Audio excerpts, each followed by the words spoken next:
Señoras, señores, bienvenidos. Gracias por acompañarnos un día más a Médicos Online. Vamos a hablar de salud, vamos a hablar de temas que nos interesan y que sobre todo desde la pandemia han adquirido una relevancia importantísima. La ansiedad, por ejemplo, el confinamiento primero, después el no poder acudir a determinadas reuniones sociales. Somos gente sociable, el estar en casa, las prohibiciones, la mascarilla.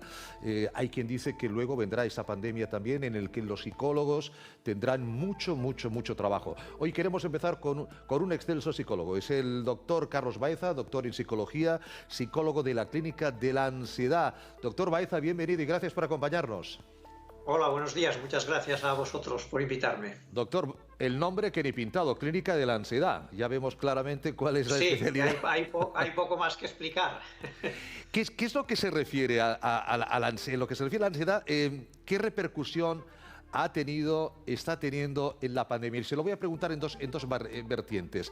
Quien ya ha tenido una ansiedad, quien ya conoce lo que es una ansiedad, esa ansiedad le ha podido volver a aparecer, se ha podido agravar, o aquellas personas que nunca lo han tenido han debutado por todo ese panorama que sabemos con la ansiedad, doctor Baeza.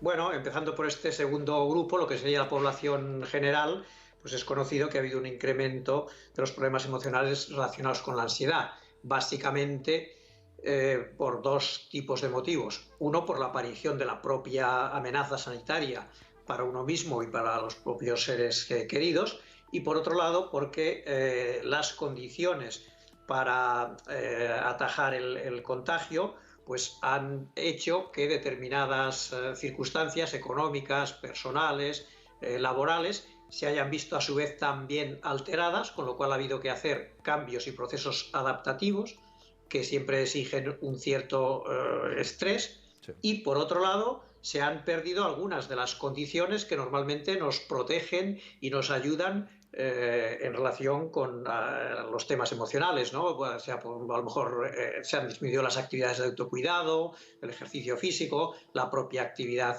social, que es uno de los estabilizadores emocionales importantes, ¿no? Hay un tema realmente importantísimo. Siempre se dice, cuando te pasan estos temas, cuando tienes estos brotes de ansiedad, cuando tienes algún problema que te preocupa, cuéntalo, no te lo dejes dentro.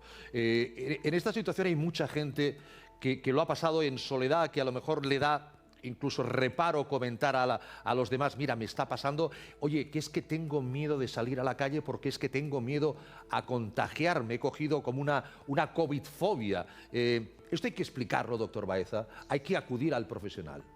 Sí, afortunadamente, como es mucha la gente que ha manifestado que se encuentra con estos problemas en estas circunstancias, pues también en esta ocasión se ha podido hablar del problema o se ha podido expresar más libremente que en otros casos, ¿no?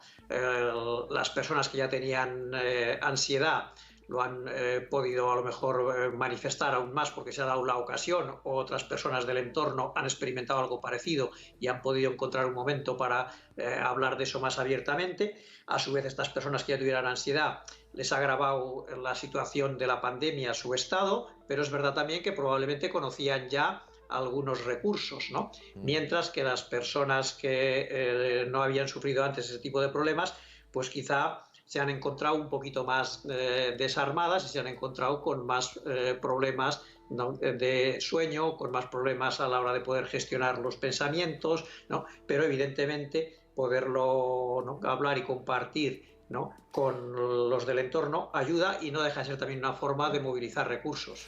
Cada persona es un mundo que es cierto, personas temerosas. A mí me cuenta que todavía hay personas que no han salido a la calle desde marzo del 2020 por ese temor, porque a lo mejor son personas de riesgo, en cambio otras son temerarias, hay otras que dicen, esto le pasa siempre a los demás, a ti no te va a pasar nunca, ¿no? Encontrar el equilibrio a veces no es tan sencillo, doctor Baeza.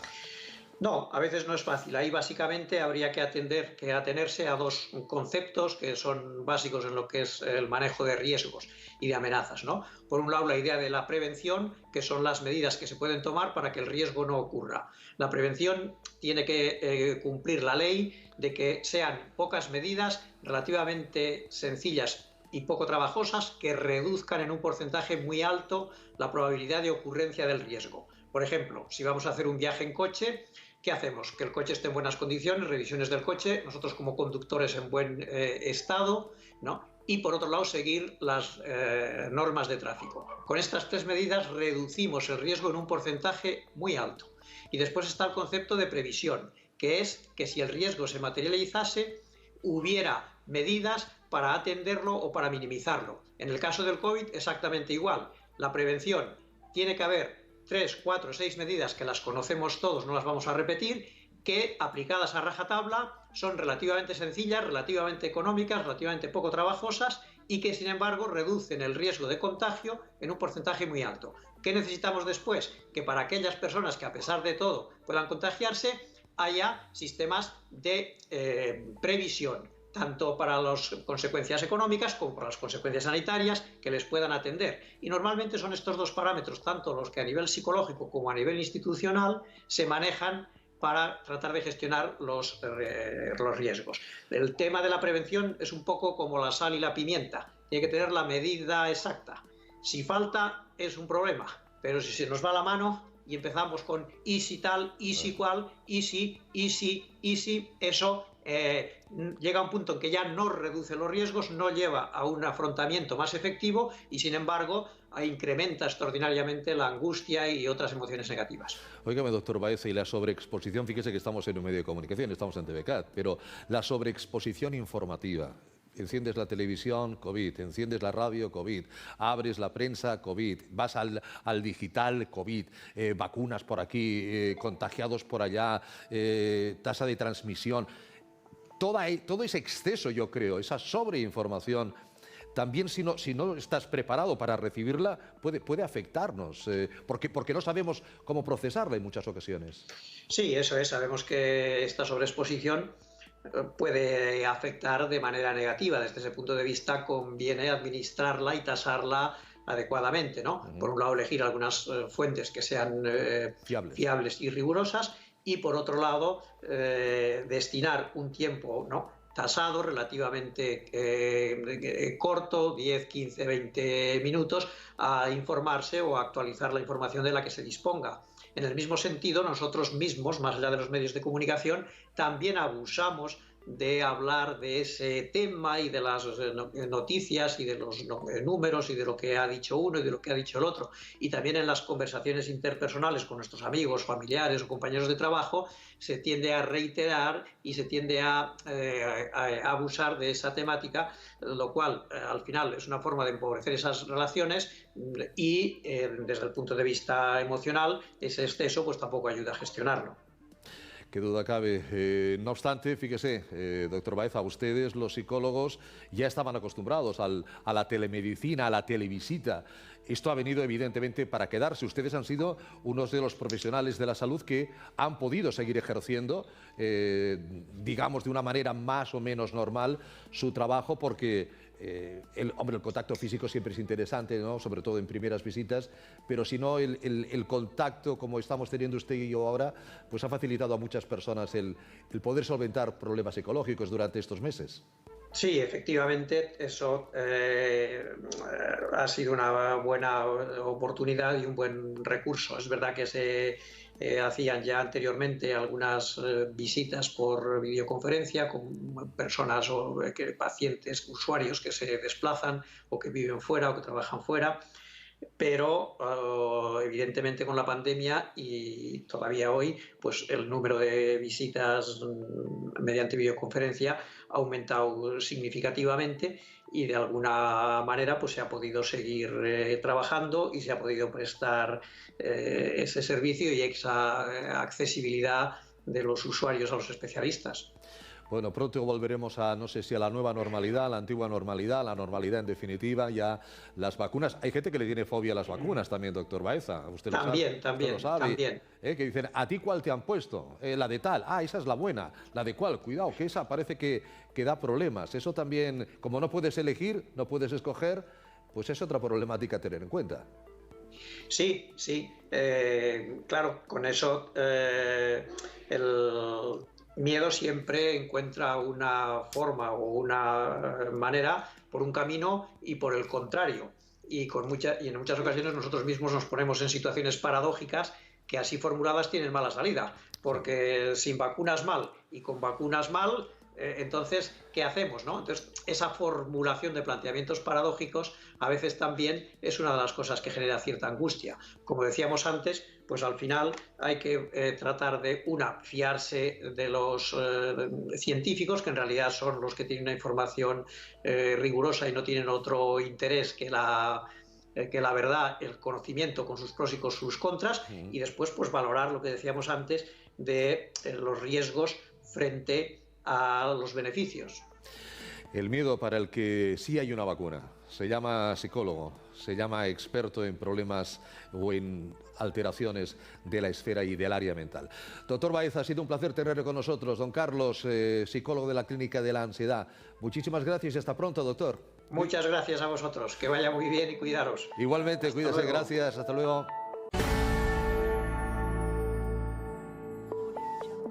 Doncs ara anem a parlar de la fisioteràpia. La fisioteràpia serà el nostre argument d'eina de treball en els propers minuts. La fisioteràpia que també, lògicament, ha tingut el seu patiment en aquests moments de pandèmia. Com s'ho han pogut manegar, de quina manera han pogut atendre els seus pacients, com la fisioteràpia, doncs també ara en aquesta etapa ja cada vegada més propera del post-Covid, doncs pot ser una eina important, com tornar. Nosaltres tenim avui l'avantatge de ser-hi amb dos excel·lents fisioterapeutes, la senyora Elisabet Ventura i Marià Geste. Elisabet, Marià, benvinguts i gràcies per ser amb nosaltres. Gràcies. Us veig ben protegits, respectant, òbviament, els temes de seguretat. Uns temes de seguretat que amb el món de la fisioteràpia heu tingut que tenir molt en compte. Jo no sé fins i tot si en un primer moment veu tenir que tancar portes, perquè, clar, la fisioteràpia és una eina de salut, de contacte estret amb el malalt, no, Elisabet? Això veu tenir problemes al començament de tot això de la Covid? Sí, inicialment vam haver de tancar perquè, clar, la nostra feina, com bé dius, és de contacte molt directe amb el pacient, de molta proximitat. Llavors necessitem, tot i que quan ja vam poder començar a treballar, ens vam posar els trajos, les mascaretes i totes les proteccions, però inicialment, durant el confinament, vam estar una temporada tancats, sí. Tot i que companys nostres que treballen dintre dels centres hospitalaris, ells sí que van poder seguir fent la seva feina i, a més, va ser molt important, tant dins de les UCIs com a nivell de la fisioteràpia respiratòria que es fa posteriorment en les entitats. Quan han sortit de la UCI ja comencen a poder moure's una miqueta millor, tot el que és la rehabilitació respiratòria i tot el que és la rehabilitació de tornar-se a reacostumar a l'esforç. Sí, ha sigut duret, però jo crec que la fisioteràpia té un gran paper. Que important ha estat la feina, efectivament, dels fisioterapeutes també a les unitats de cures intensives, als hospitals, a la gent que ha estat malauradament hospitalitzada. Veiem la llum segurament al final del túnel. Marià, senyor Geste, jo ara suposo que els vostres habituals clients preguntaven, no? Marià, com esteu? Podem anar-hi? Esteu oberts? Com treballareu? Heu pres totes les mesures? Què us preguntava el pacient habitual del vostre centre? Bueno, en principi les mesures són habituals. El tema de transmissió que està molt conscienciat amb la gent i la gent ho entén perfectament i s'ha adaptat molt bé a tota la problemàtica que hem tingut. Tenim uns plans informatius, les persones que comencen el tractament fem l'explicació i fan una sèrie de protocols que ja tenen adquirits i ja són amb mitjans de comunicació i en molts casos ja ha sigut molt difosos, la mascareta, tema de distància, hem tingut que adequar tot el centre amb les distàncies de seguretat, les sabates per entrar, per no entrar al carrer, evitar una miqueta tot el tema de contagis i de transmissió que pugui haver. Senyora Ventura... Sí. Mascareta, però habitualment treballen amb mascareta i més protegits. Evidentment. Perquè, de fet, Elisabet, com ens pot ajudar la fisioteràpia en aquests moments de pandèmia i ja de postconfinament en el que estem? La problemàtica que ens hem trobat, no només amb la gent que ha estat cansada, sinó amb la gent que ha estat fent el confinament, és que pel temps que ha estat a casa sense una mobilitat normal, ens trobem que ha anat perdent molta força muscular. I La gent més gran ha perdut també mobilitat. Llavors, això què ens comporta? Per una banda, que patologies prèvies, gent que tenia mals d'esquena, gent que tenia problemes de genoll, problemes d'espatlla, que més o menys els tenia controlats perquè tenia un bon to muscular, perquè feia la seva activitat física, ara tot això, o després del confinament, ho va perdre. I al tornar a començar les activitats normals, s'ha trobat amb menys massa muscular, s'han reaguditzat tots aquests problemes i també n'han sortit de nous. Gent que prèviament no tenia problemes tendinosos, gent que prèviament no tenia problemes d'esquena, arrel d'aquesta pèrdua de força ha augmentat o ha tingut problemes. També ens trobem amb gent que ha presentat osteoporosis, o sigui, ha perdut massa òssea, bé perquè estava en una època de la seva edat, bé perquè per falta d'activitat s'ha creat menys os i quan ha començat a fer una activitat normal han sortit també a vegades petites fractures espontànies, que en diem, perquè el seu os no era de bona qualitat. Llavors, la idea de tot això és que és molt important com tornem a l'activitat diària per no causar més lesions. Fer-ho de forma molt progressiva, o sigui, no podem passar d'haver estat en un confinament a fer tota l'activitat que fèiem prèviament perquè això ens pot lesionar. Llavors, nosaltres, per una banda, tractem aquestes lesions i, per altra banda, intentem fer aquest reentrenament a l'esforç i indicar a tothom, sobretot, que quan torni a fer una activitat que no ha fet fins al moment, ho faci poc i sovint. El secret és aquest. Poca estona, descans i de forma continuada. L'activitat un dia a la setmana no ens serveix. I de quina manera, senyor Yeste, Marià, ens pot ajudar aquí el fisioterapeuta per tornar a aquesta activitat, com diu la senyora Ventura, de mica en mica, de poc a poc? Ja sé que la gent té ganes, està neguitosa per tornar-hi a l'activitat, però l'important és previndre les lesions. Com ho podem fer, Marià?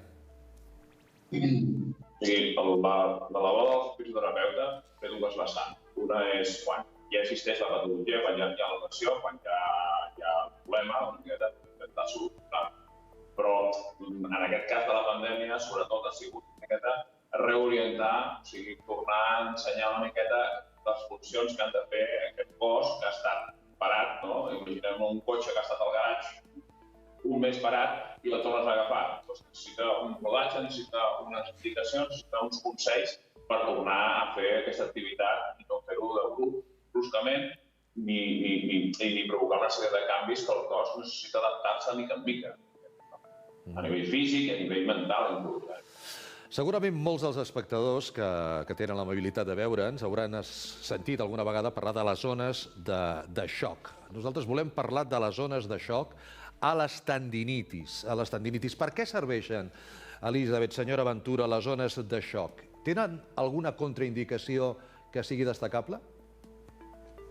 Inicialment destacar, un incís, i llavors li passo la paraula a en Marià, arrel de no haver fet exercici, de no haver fet activitat durant aquesta pandèmia, ens trobem que ara apareixen moltes tendinitis, perquè els tendons perden resistència i quan tornem a fer l'activitat ens trobem amb moltíssimes tendinitis de supraespinós, tendinitis a tot nivell rotulià, però sobretot les tendinitis que són estrella ara són les de la fàscia del peu, les tendinitis de la fàscia del peu, que és una musculatura que hi ha a la bòveda. Per què? Perquè el que hem fet menys és poder fer llargues caminades, fer molta sobrecàrrega a aquest nivell, i ara que ens tornem a posar drets sobre les activitats, comença a molestar, anem tirant, comença a molestar, anem tirant, i aquí apareix la tendinitis. Llavors, ara us ho explicarà més exactament el Marià, que és el company que està fent un estudi sobre les zones de xoc, per què serveixen aquestes zones i quines indicacions i contraindicacions tenen.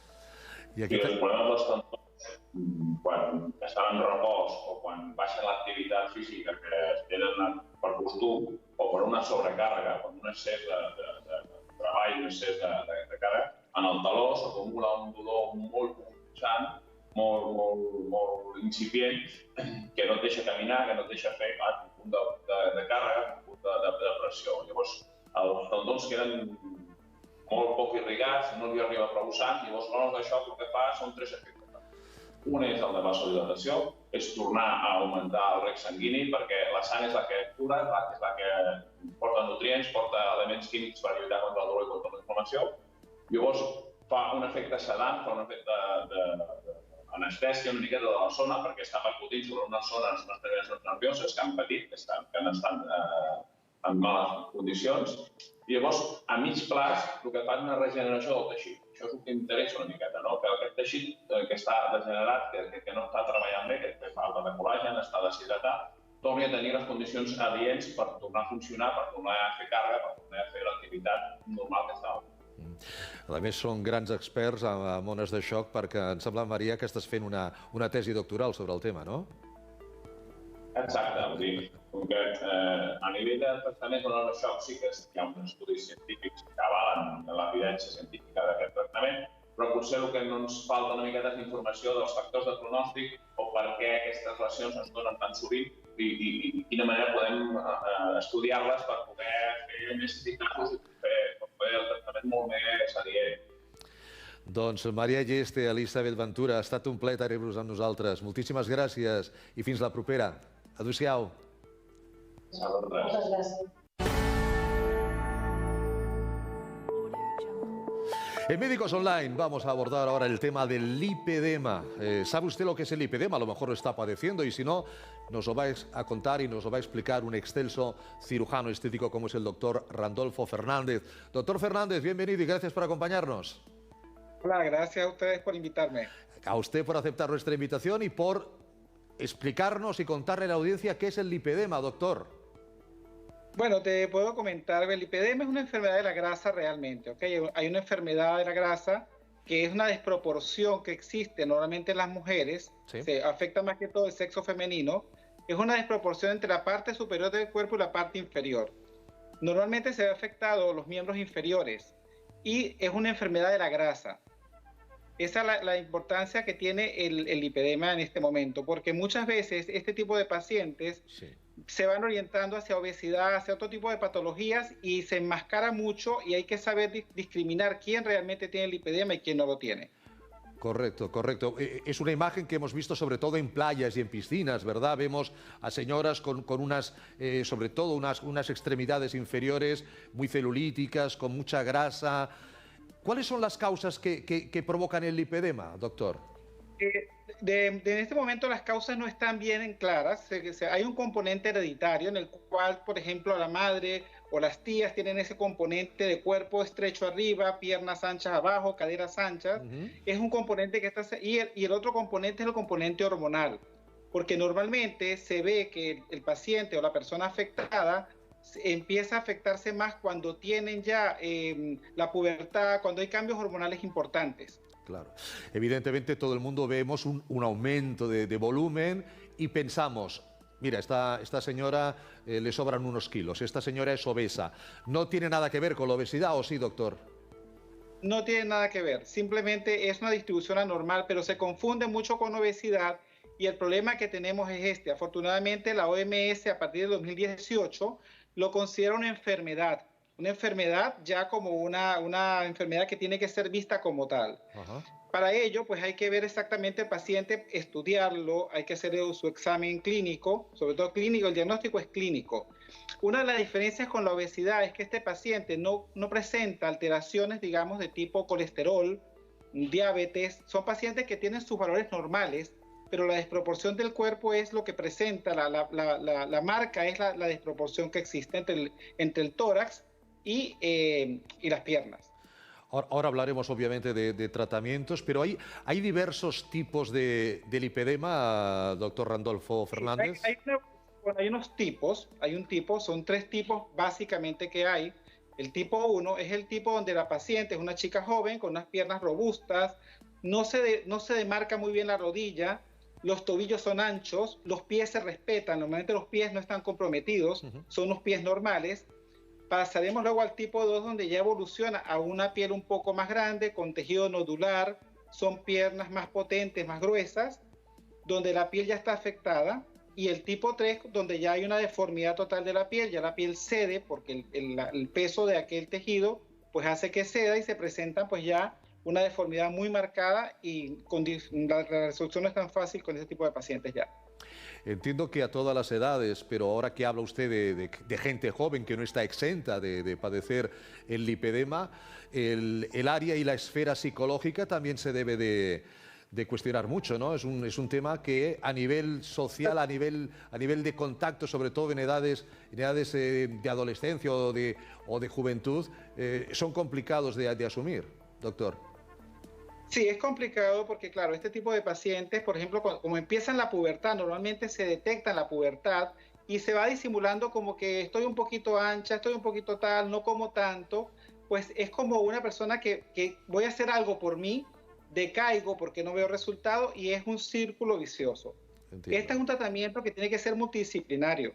Esto es un tratamiento para siempre, no es un tratamiento que es definitivo, ¿ok? Tenemos que entender que es un paciente que va a cambiar su manera de ver, tiene que apoyo psicológico, apoyo nutricional, la parte de fisioterapia, la parte de uso de medias de compresión. O sea, todo esto va dentro de lo que es la esfera del tratamiento del lipedema. Porque, doctor Fernández, la persona que tiene ese lipedema, ¿qué siente? ¿Qué nota? ¿Nota algún tipo de pesadez? ¿Nota malestar? ¿No nota prácticamente nada? Porque, como usted decía, no tiene ni colesterol, no tiene diabetes. ¿Qué sintomatología presenta esa paciente? Esos pacientes normalmente son pacientes que presentan dolor. La grasa, tienen cierto dolor en la grasa, hay pesadez en las piernas, presentan moretones, se hacen hematomas, sí. Hematomas sin causa aparente, sin haberse dado un golpe de ningún tipo. Es muy difícil que ellas hagan dieta y que rebajen notablemente, es muy resistente a rebajar de peso, y básicamente lo que llama la atención es la desproporción clínica, el dolor, porque la grasa duele, la sensación de pesadez en las piernas y la aparición de moretones en las piernas, sin causa aparente. La grasa duele, ¿eh? Nos quedamos con el término. Exactamente, la grasa es muy importante porque normalmente no duele, pero es que les duele, sienten dolor a nivel de la grasa. Y si hablamos del tratamiento, usted lo acaba de decir, Randolfo, doctor Fernández, es multidisciplinar, pero desde su vertiente, como cirujano y como médico estético. La medicina estética, ¿en qué parte interviene en el tratamiento de un lipedema? Bueno, cuando tenemos ya un grado 2, por ejemplo, porque el grado 1 lo podemos manejar, como te expliqué, de manera no tradicional. Sí. El uso de medias de compresión con un mallado especial, que es un mallado plano, el uso de ejercicios acuáticos sobre todo. Aquí en Barcelona contamos con el Aquabike, que son sitios donde hacen bicicleta acuática, es súper importante para estos pacientes el Aquabike. Las dietas antiinflamatorias también es importante, el apoyo psicológico, como lo hablamos. Y cuando ya vamos al tema de cirugía, porque tenemos un volumen muy grande donde es difícil que lo podamos manejar desde el punto de vista dietético o de ejercicio, vamos a lo que es la lipoescultura descompresiva. Se llama lipoescultura descompresiva y se recomienda realizarla con un equipo llamado Aqualipo o BodyJet, o en las cifras en inglés que es Water Assisted Liposuction. Son equipos que son particularmente muy suaves o muy gentiles al tratar el tejido, no rompen tanto el tejido y se extrae una cantidad importante de tejido. No quiere decir con esto que el paciente no tenga que tener un postoperatorio y que tenga que seguir usando las medias de compresión. Es importante eso también. Seguro, pero por lo que usted me está contando, si yo le pregunto si se cura el lipedema, ¿qué me contesta, doctor? No se cura. El lipedema no se cura. Tenemos que entender... Es una enfermedad crónica, es un problema crónico. Crónica que es reversible, o sea, puede revertirse, pero el paciente tiene que entender que sus hábitos de alimentación son fundamentales. Sí. Las dietas antiinflamatorias son fundamentales en este tipo de pacientes. Es importante el drenaje linfático manual también. Es muy importante porque eso también ¿qué podemos hacer? Si no me voy a operar de momento, pues hacemos drenaje linfático manual, que es muy importante, la dieta, el uso de medias de compresión, el ejercicio y, por supuesto, si vamos a la cirugía, una vez que pase la cirugía tienes que continuar tu vida, tu vida como lo estás haciendo hasta ahora, para evitar que recaiga. Pero imagino que a la paciente lo que le importa es si puede tener una buena calidad de vida y sobre todo si estéticamente va a mejorar visiblemente para poderse quitar en muchas ocasiones esos problemas y esas obsesiones que pueden tener cara a los demás, ¿no? Sí, sobre todo el tema de la calidad de vida es importante para el paciente. Las pacientes se ven muy afectadas porque están limitadas por aquel peso y necesitan también tener calidad de vida. Muchas son madres, tienen hijos y quieren también estar con ellos, compartir cosas que no pudiesen hacer con aquel volumen que presentan si no se llega a hacer la lipoescultura descompresiva. El lipedema con el doctor Randolfo Fernández, médico estético. Muchísimas gracias, doctor Fernández. Ha sido un placer tenerle con nosotros. Seguimos hablando en otro momento, doctor. Por supuesto. Gracias a ustedes. Hasta pronto. Cuídese.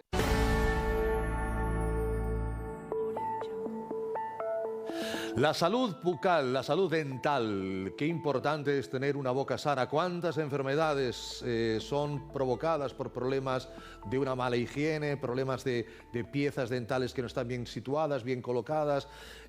Bueno, se ha hablado mucho durante esta pandemia que con motivo de la mascarilla, pues hay gente que se ha olvidado a veces de sonreír, que es importante, de enseñar sus dientes. Pronto nos quitaremos la mascarilla, ahora iremos a las playas, iremos a las piscinas, ahí dicen que sí que podremos ir sin mascarilla, y por eso hemos invitado a la doctora Ladrón de Guevara, la doctora Elba Ladrón de Guevara, que es una excelente odontóloga, para hablarnos de la estética dental. Doctora Ladrón de Guevara, muy bienvenida y gracias por acompañarnos, Elba. Gracias. Lo de la mascarilla ha sido un enemigo para el odontólogo, ¿no? Bueno, ya estábamos acostumbrados, pero la verdad es que trabajar con doble mascarilla en la pantalla, las gafas de protección y todo, pues se hizo complicado al principio, pero bueno, nada a lo que uno no se puede acostumbrar, sobre todo con los tiempos que corren. Seguro, pero imagino que al principio, claro, es otra situación de una cercanía tremenda con el paciente, además con la boca ahí cercano y la nariz. ¿Había miedo en los primeros meses por parte de los pacientes? Es decir, Elba, doctora, pues, quiero venir porque tengo un problema o tengo que hacerme una limpieza dental o una revisión de mis brackets. ¿Había dudas sobre la seguridad de la odontología en época de COVID?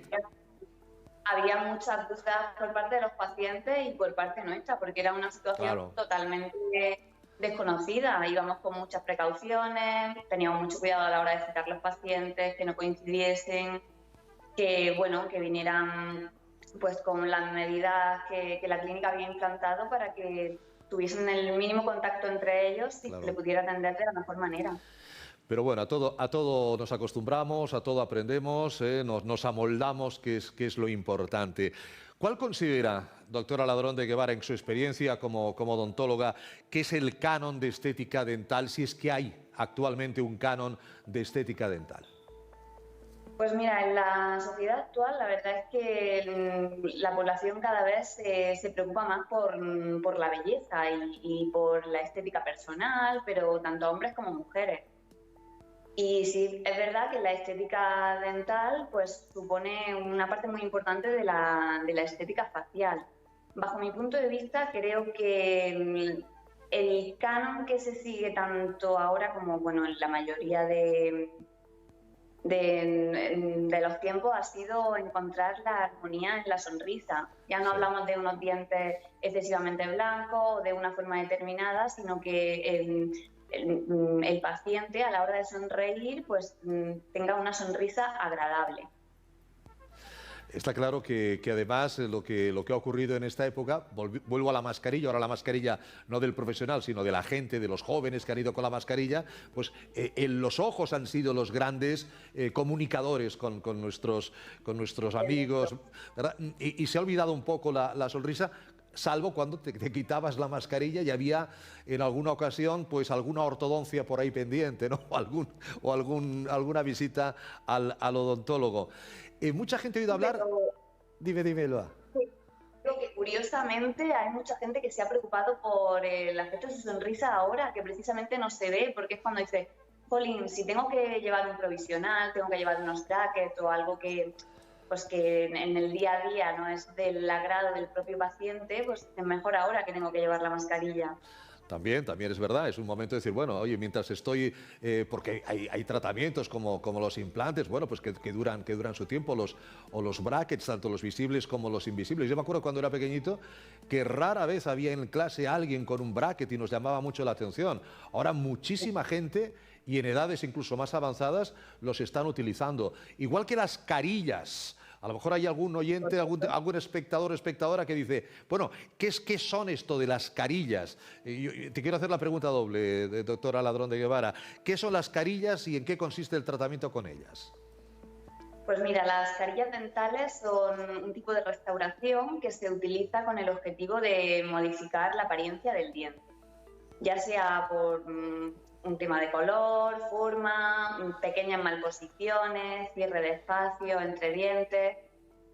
Se trata de unos laminados cerámicos que viene a ser como una lentilla para el diente que se adhiere a la cara vestibular, que es la cara frontal del diente que nosotros podemos ver, que desde fuera no es perceptible por el resto, por el resto de personas que te ven, pero que camufla totalmente defectos de la estética dental.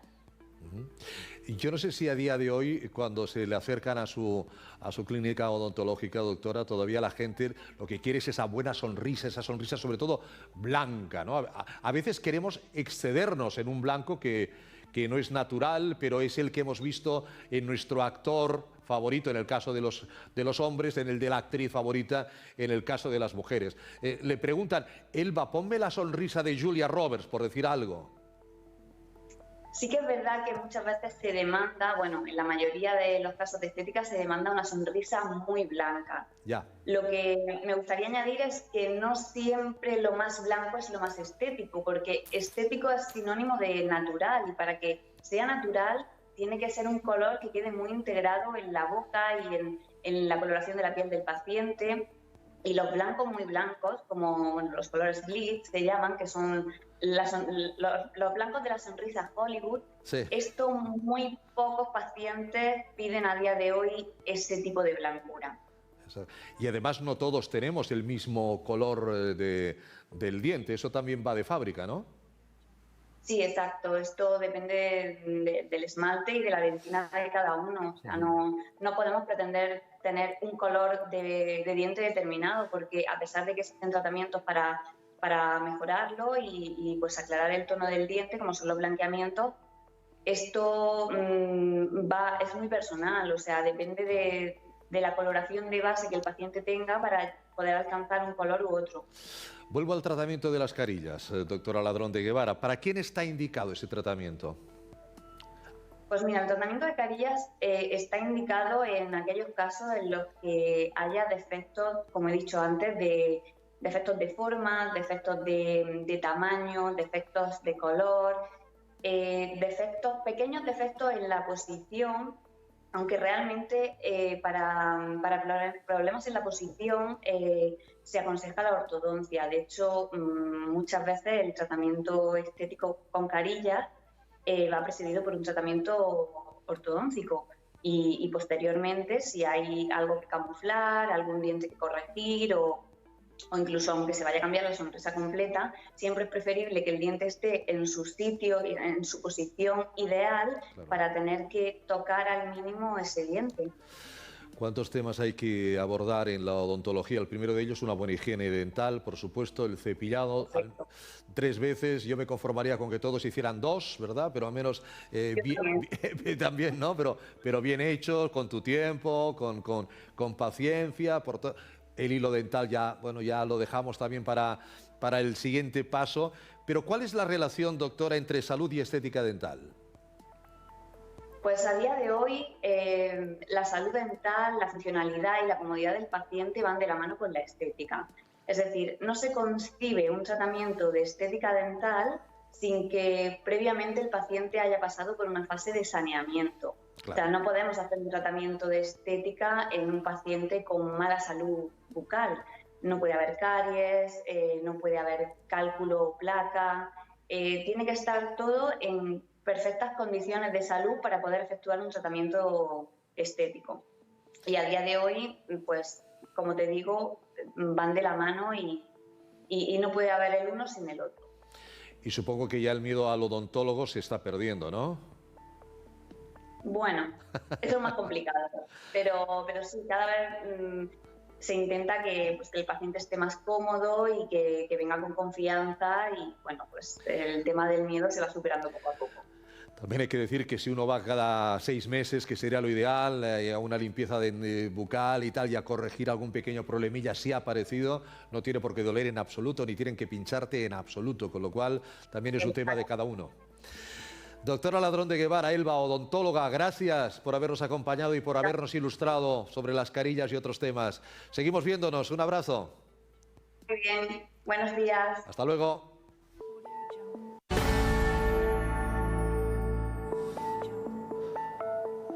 Bueno, pues vamos a hablar de medicina del deporte, que es algo que cada vez está afortunadamente más en boga, y gente que ya no solamente por el tema de la pandemia se ha puesto a correr o se ha puesto a hacer ejercicio, que por cierto, abro paréntesis, para estar en condiciones físicas correctas.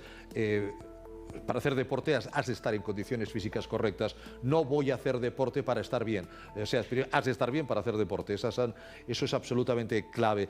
Dolores articulares, obesidad, ese binomio, ¿qué tal va unido? Pues se lo vamos a preguntar a un experto en medicina del deporte como es el doctor Eduard Rivas. Doctor Rivas, bienvenido y gracias por acompañarnos. Gracias igualmente. Doctor, vamos a ver, el otro día un doctor nos dijo, la grasa duele. Yo le quiero preguntar, ¿la obesidad causa dolor, doctor Rivas? La obesidad en sí misma causa muchas cosas. Sí. De todos es conocido que bueno, es un factor de riesgo cardiovascular, ¿no? Eso es a lo que más asociado lo tenemos y lo que en más medios de comunicación pues ha ido saliendo. El tema de los infartos, los problemas cerebrales que puede causar. Pero sí, la obesidad puede causar otros problemas. Por ejemplo, que esté en la actualidad sería una relación de causalidad con la severidad de la infección COVID. Y esto ya hay algún estudio que lo empieza a apuntar. Otros problemas menores que no son tenidos en cuenta habitualmente ni en medios de difusión ni en la consulta a veces del médico es precisamente el dolor articular, que nos genera este incremento de peso. Y otro factor importante, no solo el aumento de la carga, sino sería la variación del centro de gravedad que nos provoca el incremento de volumen, simplemente por la propia obesidad. ¿Y qué tipo de dolores? ¿Es solamente un dolor o hay una gama de dolores que nos puede causar esa obesidad, doctor? Básicamente nos centraríamos en el dolor que provoca o que produce en el aparato locomotor. El aparato locomotor es lo que en medicina, cuando hacíamos primero o segundo de carrera, nos enseñaban que era lo que nos sirve para movernos, ¿no? ¿De qué de qué partes del cuerpo se suele quejar más frecuentemente las personas con dolor y con un exceso de peso? Yo lo centraría en dos estructuras, en dos localizaciones. Una en la espalda. Yo siempre hago el símil de la mujer embarazada, y que obviamente conforme va incrementando el periodo de gestación, pues a veces hay problemas lumbares, pues por incremento de volumen que hablábamos antes. En el caso de la obesidad es un embarazo que se prolonga muchos años, entre comillas.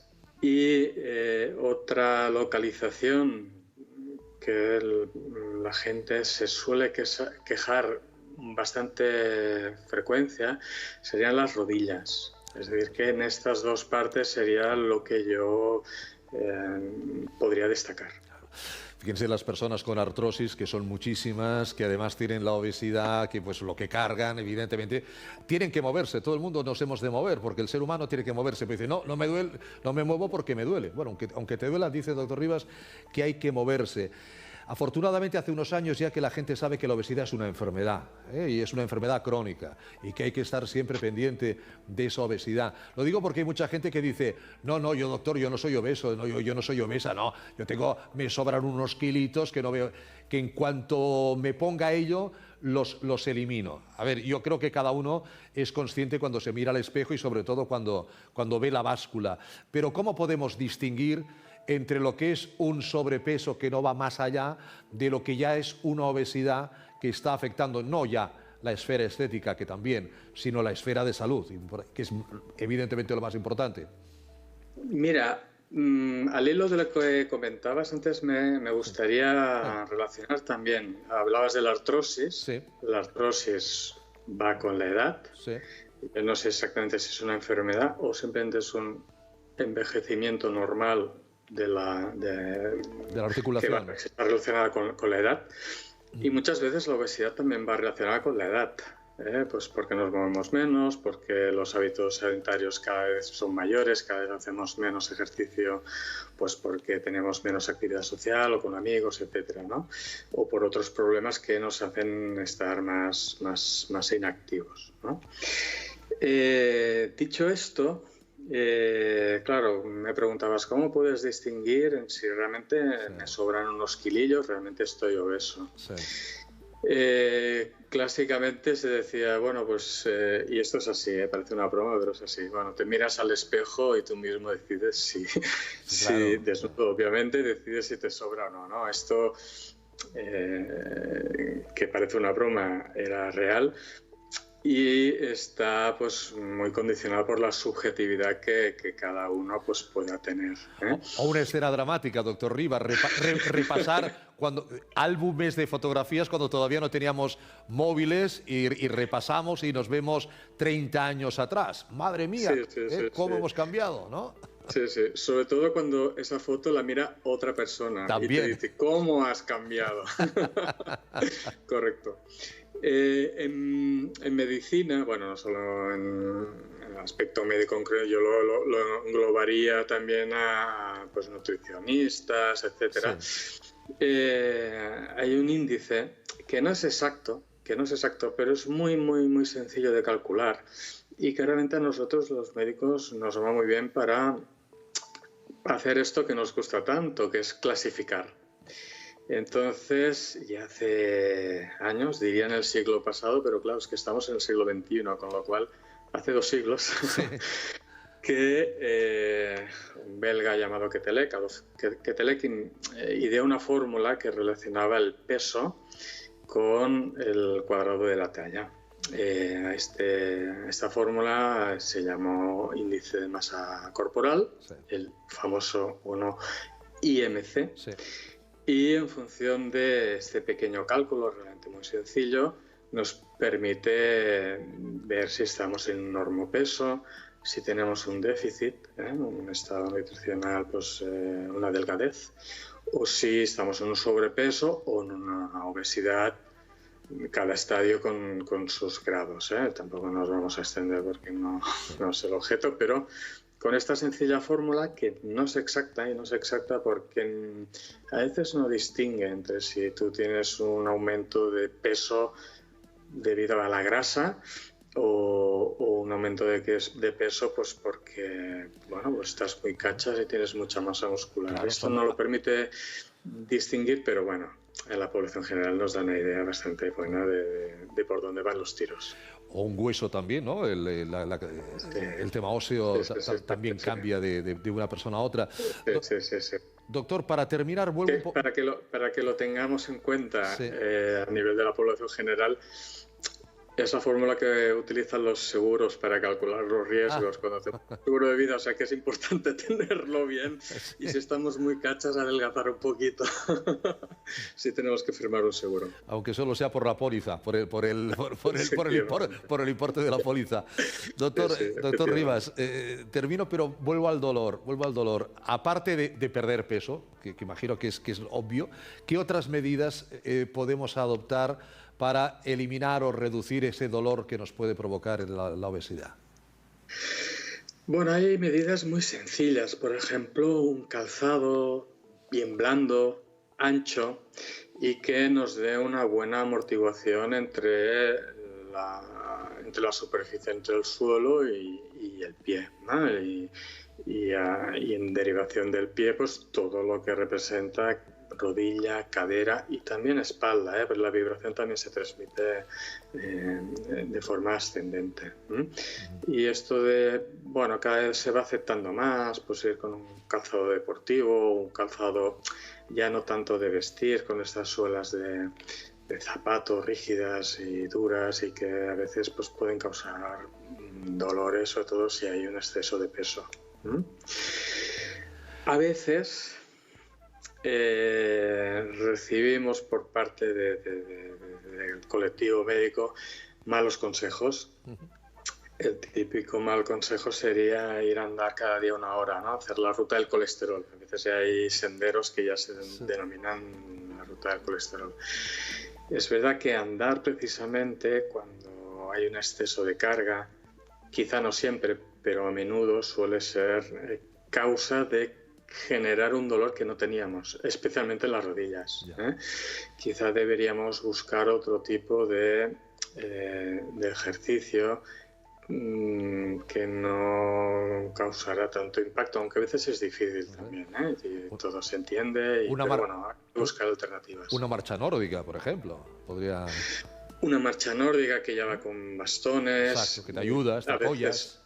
Correcto, a veces algún tipo de ejercicio sin carga, por ejemplo, si hay la posibilidad de acudir al gimnasio, pues la máquina elíptica, por ejemplo, que no genera cargas, nadar, si a uno le gusta, la bicicleta estática, por ejemplo. Si no, pues bueno, hay opciones que no sean, quizá pues no andar tanto, andar un poco, pero no tanto, ¿no? 1 hora quizá, si no estamos acostumbrados, hay que darle al cuerpo muchos meses para que se pueda adaptar tanto a la duración como la frecuencia. Es decir, no es lo mismo andar 1 hora cada día que empezar haciendo 10, 15 minutos 2 días a la semana y progresivamente aumentar en tiempo y en frecuencia semanal, pero muy progresivamente en meses, teniendo en cuenta que esta actividad no la tenemos que ceñir a un tiempo concreto, tiene que ser o ir acompañada de un cambio en el hábito, en el estilo de vida, y ese es el kit diferencial. Lo importante es hacer deporte, ejercicio y quitarnos esos kilos que nos sobran. Doctor Rivas, Eduard Rivas, ha sido un placer tenerle con nosotros. Muchísimas gracias. Hasta otro momento. Y distraer la mente. Y distraer la mente. Gracias, doctor. Cuídese mucho. Adiós. Con el doctor Rivas también ponemos el punto y final a esta edición de Médicos Online. Gracias por habernos acompañado. Cuídense mucho y hasta el próximo programa.